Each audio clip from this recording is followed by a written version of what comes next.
Hi,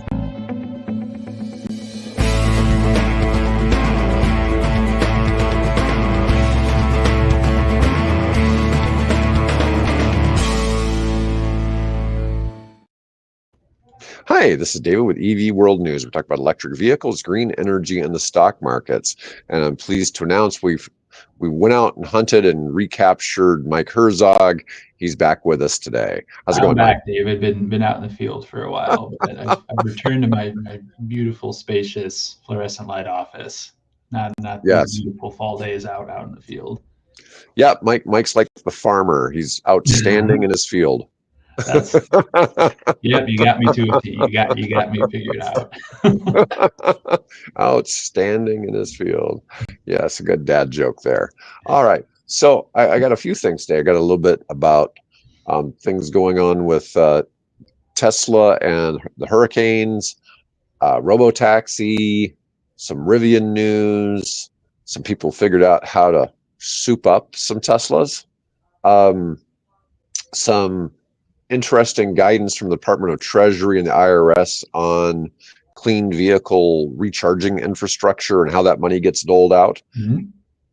I got something funny on the ethics ratings of different professions, which really isn't EV related, but I found it hilarious. And if we get to it, I've got something just to, for all of you hydrogen lovers out there, we've got something for the hydrogen people out there, but it's not good. So it never is. I swear. Oop, lost you there for a second. There he's back. Yeah. Oops. Yeah. Something kicked me out. Yeah.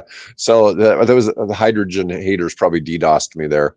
So, or the hydrogen lovers maybe DDoSed me there. I don't know. It's not. We are very hydrogen neutral here at EV World. So we try to support it, but every time it's just. Wonder what's happening with that, huh? Yeah. It's not like EVs where there's bad news, but the bad news about EVs is typically like, a blip. It's like somebody trying to promote something that is an anomaly, and sales projections were slightly lower or not as fast gaining. It's just minor stuff. Or, hey, there was a recall on this one specific vehicle, but yeah. Well, here's something interesting. It's not really on today's news list, but while Tesla sales supposedly have slipped, they have reclaimed being number one in the world in EV sales from BYD. And so I thought that was kind of interesting because BYD is growing at crazy speeds. I mean, they're going to exceed, I think, like 4 million EV sales this year, probably. But that means Tesla is going to do it too. And it's really hard to fathom. It's like, well, there's no question that Tesla's lost a lot of its mojo or whatever as far as growing exponentially and things like that. But, some of the things they've got coming up may have something to do with that. So one of the first things I want to talk about, and this is tough because I've been talking to people that are in Tampa. We were supposed to have a guest tomorrow that's in Sarasota, and we've had to cancel that because he's evacuating. And so obviously, we want people to be safe for Hurricane Milton and all that. But Tesla is advising owners to fully charge their EVs at home before the hurricane arrives. So Tesla is planning on delivering mobile superchargers in the aftermath. So they're going to try to do their part to help with disaster recovery. I mean, you look at Elon's, been trying to supply Starlink receivers and stuff like that to people in the Carolinas and stuff like that. He's trying to do his part to be a good citizen. So they've instructed. It's new enough, like just a PSA, public service announcement on, hey, charge your vehicles before that, just like you would the long lines at the gas station. Everybody's filling their cars up with gas. Well, fill your tank up with electrons too while you're at it. I mean, I appreciate that notice. Like, good, yeah, go charge up, be ready to go, because who knows when power is going to come back. Their mobile superchargers are coming with something called a Megapack. The Megapack battery stores 3.9 megawatt hours of energy. Wow, that's a big battery. That's big. I mean, that's pretty So I always think like a shipping container, 40-foot shipping container. Is one, right? It Normally? was one megawatt, but about 4 megawatt hours, if Well, that. that's exactly what it must be. And so it sounds like it's a shipping container. You can charge 2 or 3 of them at a time, and charge however many you need to out of that. Yeah, that's amazing that they're offering to do that. The live status and availability of the superchargers are going to be on the vehicle's touchscreen or in the Tesla app. So they're So, actually going to be able to locate them. Like, oh yeah, here's they're going to be able to locate them just through their normal usage of the car. That's cool. That's cool. I like that a lot. Yeah, but they are recommending you try to charge them up to close to 100%, so you're ready, in case you need to do some really long distance driving. So I've seen stories where it's been a category 4, moved up to a category 5, came back to a category 4. Now it's looking like maybe they're thinking it might only be a category 3 when it hits. I'm not 100% on that. I don't know. I've seen. It I know keeps last night it was up going to back 5, and forth. and this morning they said it was down to 4 again. And it's hitting. I mean, hopefully it diminishes before it hits Tampa. I think it's really crazy that they can predict where a storm is going that accurately. I mean, I look at when we have bad weather predicted here for Omaha and how often that weather misses us. It's like, we're going to get 12 inches of snow today. And it's like, No, we get none. Yeah, it's we don't get any. Out. Yeah. Yeah. All right. Here's now I've got more Tesla news. So we're moving on from the hurricane. Mm-hmm. Tesla's robotaxi platform could account for 90% of Tesla's enterprise value over the next 5 years, according to ARK Invest. Now, Kathy Woods from ARK Invest has always been really bullish on Tesla. Okay, she's constantly buying. You see news about her buying more Tesla stock all the time, but their feeling is that robotaxi is going to be that big. I've seen talk that Musk may want to put out 100 million electric robotaxis all over the world. I don't know. That it seems a little nuts to have that many cars just kind of roaming around. But who knows? I mean, it's nuts to think that many could be going around. I mean, well, and it's one if you get I lost you again there for a second. If you get enough of them out there, people have talked about this forever, does it start to just to change the idea of an automobile in a big city and a shared car? And that's effectively maybe what those become if you get enough of them around. That it's I need a car a couple of times a week, and if robo-taxis are plentiful and convenient and cheap and all the things you want them to be, like, do I need to have a car in a large city? What does that look like? But to have that much value out of a company that is, like you just said, the leading manufacturer of electric vehicles, like, period, to say that's where they're going to start to gain most of their value, that's a good prediction, or an interesting prediction. Well, think about this: when they're pumping out 3 to 4 million cars a year, and all of a sudden, if they're going to get to the point where they have 100 million of these out there, that would mean they'd have to get to a point where they're producing 5 to 10 million or more of these a year to be there in 20 years. That's a lot, and that's a lot bigger than what they're currently putting out on the road now. It's an interesting to see where all of that can go. I mean, one of the theories is right now, so the Tesla cars are these huge data collectors, and all of the Teslas that are out running around now are gathering data for robotaxi. So we'll see where that ends up. But I just thought that was something worth discussing a little bit. Valuable, to say the least, in today's world, and what that means. And just sitting out there and learning habits and driving and how all these things work. I mean, if you are building however many data points a day with those, there's a lot of value in that for Tesla, and I am sure they're collecting it, because why wouldn't you be collecting that? They absolutely are. We get your data when all of this is done. Like, of course they are, and hopefully they do something good with it. So next, we're going to talk a little bit about Rivian.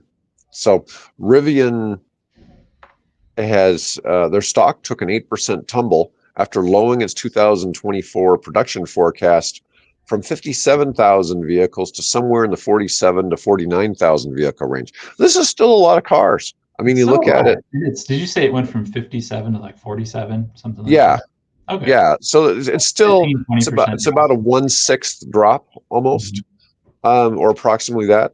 And the culprit is a supply chain disruption that's hitting its R1 vehicles and commercial vans pretty hard. In Q3, Rivian produced 13,000 vehicles and delivered 10,000 to customers, both of which were a little short of analyst expectations. The EV maker is eyeing survival with the lower cost R2 and R3 models set for 2026. And to stay afloat, Rivian is leaning on its $5 billion partnership with Volkswagen. Now, as I've learned, as we've been working on EV world and things like that, is that Rivian is their largest shareholder is Amazon, followed now by Volkswagen, and then it's followed by the Saudis. Yeah. It's interesting to see that all the Saudi oil money is backing, Lucid and Rivian quite heavily. Yeah, it's an interesting thing to see. Do those Rivian numbers include their vans, their Amazon vans? It does.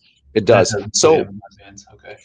They've delivered something, I think, north of somewhere between 13 and 17,000 vans. I'm not sure the exact number right now, but the number that's been ordered is 100,000. And I don't think it's really a delay in production so much as, as you well know, when one of those facilities is trying to put in 200 charging stations for 200 vans, it is a bit of a nightmare for the utility company, right?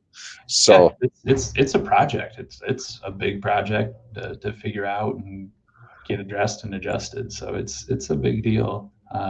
So it stinks they're hit by supply chain. I was really thinking, we had started to turn the corner on some of that after the COVID years and everything. And I don't know if they're getting hit by chips, or raw materials, or whatever that might be in that space. But boy, if you're Rivian, it's just, that stinks to have your hands tied like that. It's, God, we were actually going to do it. We had a chance of making it, and going and so, well, we can't do it. Yeah, we don't have the materials that go into it. I've tried to find some more specific information about what's the missing piece in the supply chain, and they don't give. None of the articles I found give any real information on that particular topic. I don't know why I got a soft spot or a sweet spot for Rivian. That's one of those I'd like to see them do well. In a space like this, and kind of emerge. I like the look of their vehicles. I like what they're trying to do. I like how they're putting things out, but it's just like setback after setback with them. It feels like. And then the Volkswagen from news from earlier in this year, they're doing something right. If Volkswagen's like, we like your technology, we like your control mechanisms and what that is. So, well, they're certainly going in the right direction, and it's a challenge because they're not a profitable company yet. They're not making money on their vehicles yet. They're getting closer. The joke is always you can make it up on volume if you're losing money on every vehicle, but the truth is that's what it takes. Is eventually you have to be making enough that all your sunk costs into your manufacturing lines all get covered, and you're moving ahead. Here's a picture of the R2 that is coming out. Rivian takes a big step towards restarting the Georgia EV plant construction for the R2. They had to pause construction, and they had to get a federal loan to get its second manufacturing plant back on track.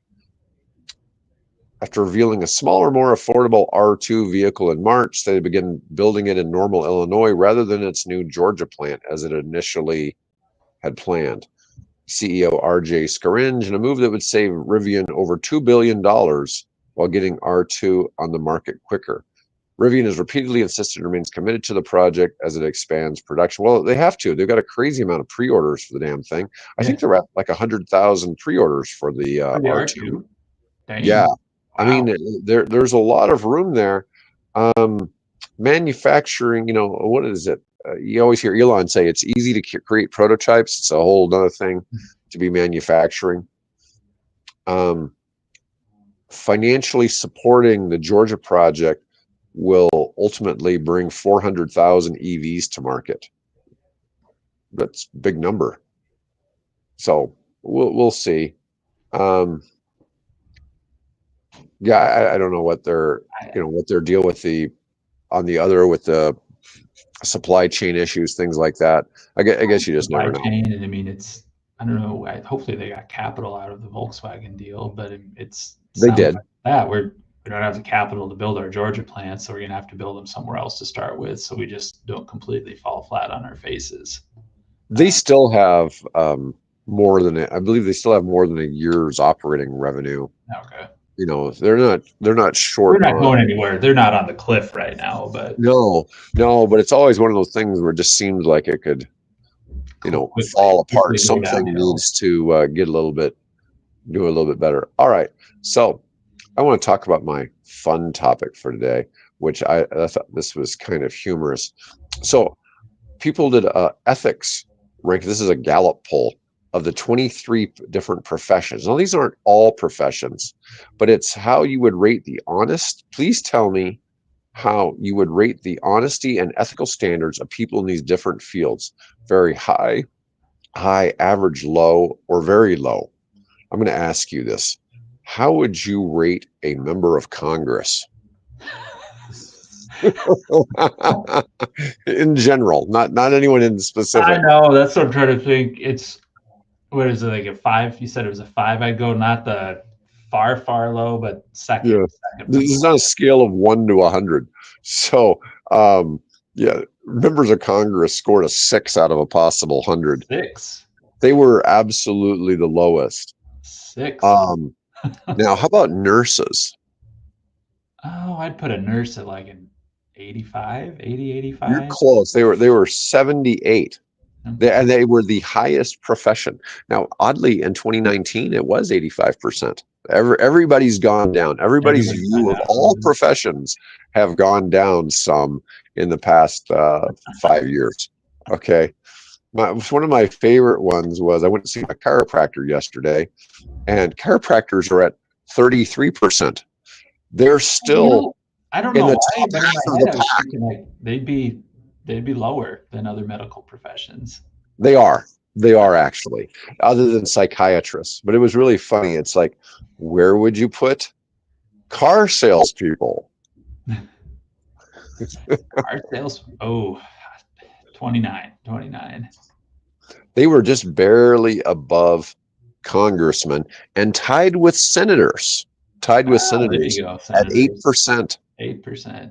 Man, oddly, labor union leaders scored 25%. Some of these are really funny. So veterinarians scored pretty high at 65%. Engineers, 100%, right?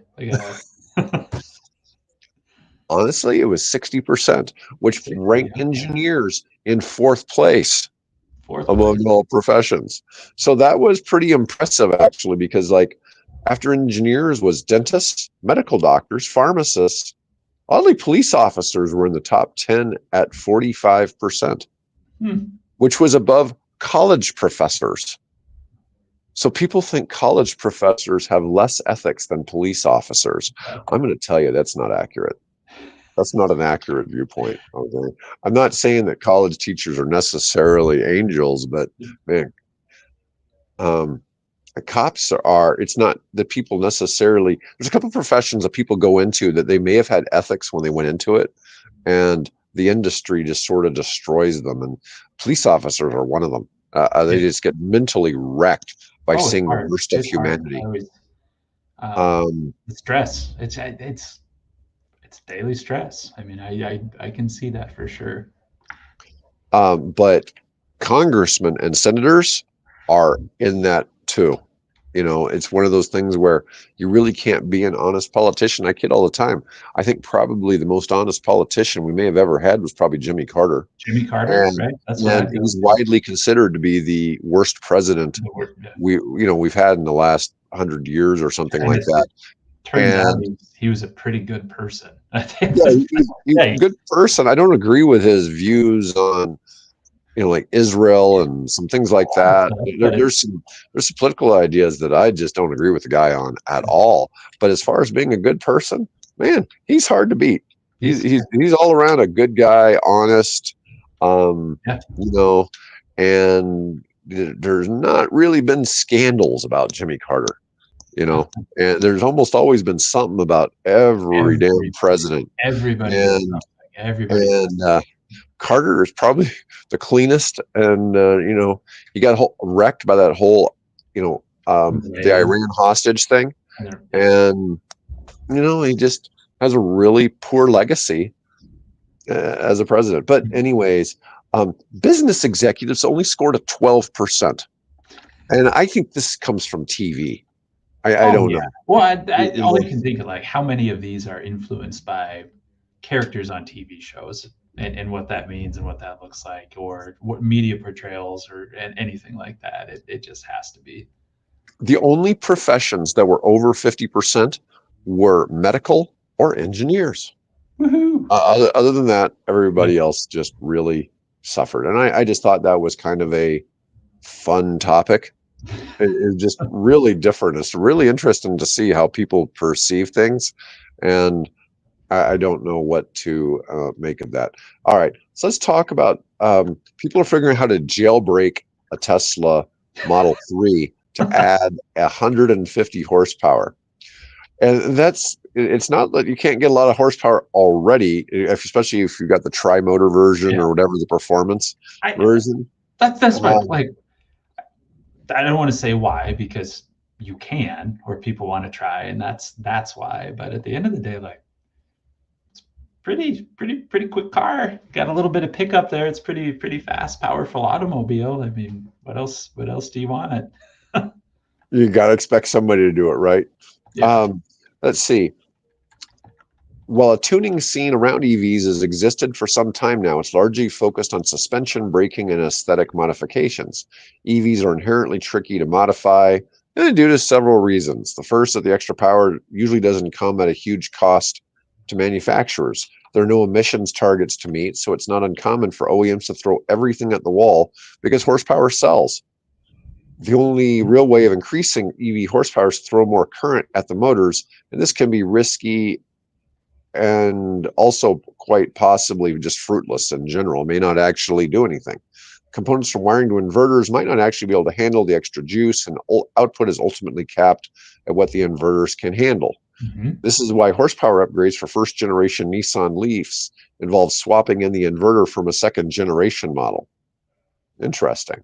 I didn't know people were doing that either with the Leafs. I hadn't heard about that before. Yeah, but it's like with anything else. I mean, it's a designed process. There's going to be a limiting factor somewhere. So even if you can get in the software, you can get in the firmware, and say, okay, ramp it up. There's going to be a choke point, somewhere down the line in a system, and what can you actually get out of it? I don't mind people messing around and jailbreaking an iPhone, or whatever in there, but boy, I don't think I'd do anything to void my warranty on a vehicle, or something that's going to kill me, if I get it wrong. Yeah, I'm sure these people know what they're doing. So there's this company called Enginex. So it's a Quebec-based EV recycler parts company, and also they're in the tuning cars. In between breaking down salvaged EVs for parts and swapping Chevy Bolt powertrains into airport tugs, the firm cranks out a line of impressive plug-and-play piggyback controllers for Tesla Model 3 and Y vehicles that promise meaningful horsepower gains and a whole bunch of other perks. I don't know what the other perks could be. Cooler AC, I don't know. If you have a standard range Model 3, it has what's called a 980 motor. They sell a module called the Boost SR, which adds 50 horsepower, drift mode, and plug-and-play installation for about $800. You'd need the motor installed from the factory to make this work. That's a pretty strong value proposition. Let's see. It's got a couple of other possibilities. They have a similar deal if you have a 60.5 kilowatt hour lithium iron phosphate battery pack in the Model 3 Standard Range Plus with the 980 or 4DI or 4D1 motor. It's also an $800 boost product. Doesn't add any body features like heated rear seat controls, but it offers 50 extra horsepower, regenerative braking control, drift mode, and the ability to hard reset the car. So yeah, for dual motor owners, Cool. Yeah, that's there's a $1,000 Boost 50. It's not compatible with the 4680 battery pack or Tesla's own acceleration boost, but it adds 50 to a Model 3 dual motor long range or Model Y dual motor long range. Let's see where it gets to the 150 horsepower, though. That's what everybody really wants to know about. With the Boost 50, the dual motor goes 0 to 60 in 4.22. Oh, let's see. Oh, without it, it goes 0 to 60 in 4.22. It drops it to 3.61, 0.6 of a second. Pretty big change on those. I'm just sitting here laughing and smiling because I've never been a car guy or somebody who likes to tinker and fine tune. Yeah. Change out this piece of equipment, to get an extra half second or a couple horsepower here and there and what it looks like. So it's right. fun that people are like, okay, you figuratively like pull back the hood on this thing and change stuff out and actually get down to the electronic components that are controlling all of it. That's neat for me. I don't know. That's so cool. Nginx makes one called the Ghost module. It requires a Model 3 or Model Y dual motor long range with either a 980 or 4DI or 4D1 rear motor because the motor shared with the performance models. The module promises to turn a regular Model 3 or Y into the performance trim, unlocking an extra 150 horsepower, a track mode, and all the equipment perks that the Boost 50 offered. At $1,500, this one's $1,500, and it's way less expensive than upgrading to the performance on either version. So it's a $1,500 upgrade basically to that phase. It's just crazy to think of what people may do with this. I assume you'd probably do this when it's not under warranty anymore. You've had it a few years, buy a depreciated one. And a car you tinker with, somebody you want to mess around with and replace out. Because that's been such a issue just in a lot of industries as everything's gone digital and everything's kind of gone solid state electronics, the ability to fix your stuff. I know it was a huge deal with like John Deere, when combines became so technologically advanced and had chips you had to change out in programming that a lot of the farmers are like, well, I used to do my own maintenance and now I can't anymore. Right. That's a real problem. A big deal to people. Like, what do you mean I can't take it apart myself? Like, nope, it's all under too contract complex warranty, and this is what it looks like. Yeah, well, the article went on to recommend that you pick up a sub $20,000 Model 3, dual motor or Model Y, and then add the $1,500 to make it a performance model, and give it that. It's like, well, yeah, that makes sense here. It's a challenge to find one that cheap unless it's got over 100,000 miles, especially on a Model Y. So you're out of warranty, out of spec. I'll like just go play with it. Maybe. I mean, the Model Y, if you have the long range, the warranty is at least 120,000 miles on both. So you got to get past 120,000 miles before it's so you could be out of warranty. 120. Okay. It's 100 on the standard range. Oh, okay. Yeah. That makes sense. All right. So we still had a couple more topics to cover. The Department of the Treasury, IRS, and the IRS released a guidance to build out U.S. clean vehicle charging infrastructure. Now, in the Inflation Reduction Act, there was all kinds of things about trying to make it easier for people to put in chargers and things like that. But essentially, the way the current ruling is long you can get up to $100,000 of credit from the IRS for a business property and up to 1,000 for personal property, and it can be up to 30% credit of the amount spent on the charger. Now, this has to be in a non-urban area. So basically, you could probably go down, 2 counties south of Douglas County, which is Omaha, and go down into Cass County, which is where Plattsmouth's at, and places like that, where it's basically all farmland. Those areas would probably qualify. So this purpose has been, or if you can show that you're in a really poor area. So so this is kind of census tract designation. Yeah, so it's got to be designated as being a low income area, or and it can be tax exempt entities like governments and nonprofits, or it can be for-profit entities or individuals. But obviously, for individuals, it's capped at 1,000 because you're only going to put a level 2 charger in your home. And it's 30% of even that. Like, I mean, unless you have to put a new panel or something. I mean, those aren't that. Well, the charger's only $500, let's just say, but you're usually going to pay $700-800 for installation. So I'm assuming if you bought all that, or just say you paid $1,500, that'd be a $450 refund you could get from the government. I get up to the full 1,000 in a space like that, but maybe different areas.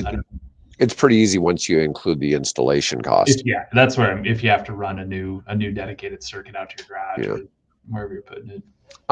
I talked to your friend from OPPD, and she was telling me that when they quote out charging to somebody, they just throw them a ballpark of $150,000 for a supercharger with plus infrastructure. Plus the infrastructure. So that's one of the big things is, while the charging stations themselves are less than $100,000, man, you got to pay monopoly prices to get the utility company, and they don't allow you to have anybody else come and do that. It's not like you can just go hire your own electrician or whatever, because they have to do transformer work on their lines and stuff like that. It's sophisticated work. It is, like the size of the green boxes, the transformers, switch gears, and things like that they need to put in. I mean, those by themselves are $15,000-$20,000, sometimes more than that. Just the piece of equipment, for anything like that. So it can add up in a hurry when you're pulling that much juice.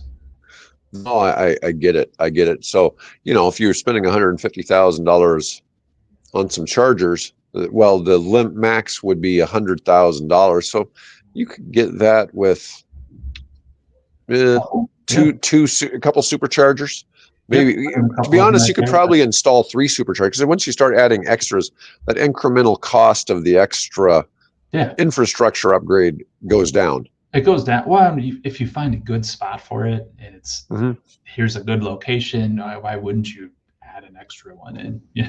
I'm not saying put in 10 of the things if you don't know what you're doing, but 2 to 3 or 2 to 4, like that's not that big a deal. Yeah, I want to always put my superchargers where a manufacturing company just went out of business, so they're not using that. So all that power draw right there. That's the place to do it, right? It's just like the whole thing of where they're starting to put solar farms where there was coal mining or coal plants. Coal plants and all that, because you've got the infrastructure all the infrastructure is just sitting there. Yeah, it makes a lot of sense. Okay, our final topic today: hydrogen cars are turning out to be a flop. Why? And that's the question, right? I don't know why. I don't know what's going on. Yeah, I had somebody ask on one of the videos. It's like, has David driven a hydrogen car? And no, I have not driven a hydrogen car. I had somebody trying to tell me they're just as fun to drive as an EV. But I've seen car reviews on them, and I've really seen the disappointed looks on the people who did the reviews. Okay. And so, I mean, I may not have driven one, but I'm pretty good at telling when somebody's clearly not excited about somebody after they've driven. And it's, I see more and more compressed natural gas for like civic vehicles or commercial vehicles. Like those those seem to have their market. Those seem to have a place that's out there. But it's the hydrogen I just don't get. And I'm going to get this wrong, but some small town in France, I want to say just over the past week, canceled their order for hydrogen vehicles after they actually crunched the numbers and figured out how much cheaper it is to operate EVs, electric buses, than a hydrogen powered bus. And they said, well, why are we doing this? We're going to save, 30% on our operating costs year over year if we use electric. And it's questions like that of, I don't get it. Like, I'm not anti-hydrogen. I'm not out there singing its praises, but it just can't seem to take off. It just can't get its footing. We don't have any bias against hydrogen. Okay. It's just, most hydrogen is dirty hydrogen for starters, because it comes out as part of the LNG, the process of making LNG, right? Mm-hmm. And so it's part of the oil and gas industry. There are other ways to make it. You can do electrolysis, I think is what it's called, where you split water and you get hydrogen byproduct out of it, which is, I think it's pretty energy intensive to do that. We're not experts in hydrogen, so nobody rakes holes with this, but that's my understanding of it. One of the hopes is that maybe hydrogen can replace certain types of vehicles. We're not talking cars. There's been talk, could it help in the long haul trucking industry? Could it help with shipping, like cargo ships? I mean, there may be some things that on a certain scale and a certain size it can work. We see these ideas about using it for aviation. I don't consider those to be terribly exciting ideas either. I think some of those are a little bit overblown, but it's interesting to see. We keep seeing where the hydrogen fueling stations keep closing all over the United States and Europe. And just a lot of people are bailing on that. They just don't seem to be able to make it work. At the same time, we've got a video on Walmart and Nikola trying to work together. And the idea would be that maybe Walmart could support hydrogen and Nikola. Their tranche. Yeah. It's not something I'd be investing money into, but you see companies trying. So yesterday we had an article about how a lot of people even the oil companies are trying to convince Trump not to go against some of those policies that were included in the IRA, because some of the big oil companies have committed to investing as much as $30 billion into some cleaner alternatives to fuel. Now, some of it's biofuel. There's some other things there that are considered to be cleaner than oil and gas, but they're making significant investments, and absolutely, and they're expecting that part of that is going to be supplemented by what the government put in place. But I don't know. It'll be interesting to see where hydrogen goes. I think there's some places for it, because you could definitely, like long haul trucking, you could have longer range. I think the idea of having a merchant ship that has enough electric batteries to power it to go across the ocean is a little, I don't know. It seems like it would be unrealistic. I just don't know. I mean, you could have sails and solar power helping, to charge and get you something along the way. I wonder if in industry like construction equipment, like heavy duty equipment, and this is where I don't know enough about hydrogen, if that gives you a better energy density or a better, instantaneous power, instantaneous torque, whatever you want to call it, that can support those better. But just something where EVs haven't made a lot of headway yet. Because otherwise, like a personal vehicle standpoint, even fleet vehicles, it's going to be tough to get past EVs in those areas where they go through. But I'm sure we'll see it continue to pop up week after week and month after month. But it seems like it's the same question every time. Like, what's going on? What you up to these days? Hydrogen seems like not much is happening. Well, I don't know. I've seen these ideas about powering airplanes with hydrogen, and it just the energy density just doesn't really seem to be there. Yeah, and I don't know that that's really that effective. I mean, we see some things in aviation with electric vehicles. You know, we see the EVTOLs as air taxis, and we see companies like Archer and Joby.